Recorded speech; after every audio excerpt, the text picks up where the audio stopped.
Mobile को निशाना sir मेरे मोबाइल में स्टेटस पे लगा हुआ है व्हाट्सएप पे, उनके हाथ में जो भी थे मतलब वो बिल्कुल तैयार थे मारने के लिए, लेकिन हम पीछे नहीं थे, हमने कहा आप लोगों में से जख्मी कितने दोस्त हुए? कितने दोस्त?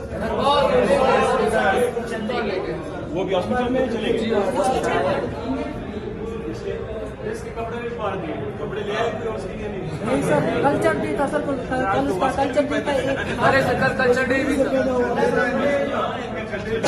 सर। अभी हमारे ऊपर कल आप लोगों का सारे दोस्तों का मुश्तरका था जी, सारे दोस्त मुश्तरका इसमें थे, सारी तंजीमें इसमें मुश्तरका शामिल थे। तो आप लोगों के साथ किसी ने मुज़ाकरात नहीं किए, कोई बात नहीं की? कोई नहीं आया सर। क्या कह रहे हो? क्या बोला? गवर्नर ने कहा कि आप सिस्टर घर की जिम्मेदारी है, जाओ पता नहीं क्या है, नहीं तो आप लोग ऐसा करो, आप लोग जाओ। नहीं तो गवर्नर की तरफ से कौन आया था? कौन आया था?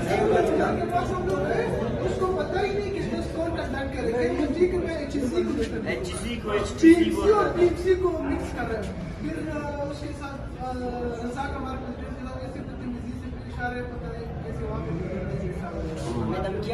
और ये सीन खुद लड़की फिर उसके बाद हम लोग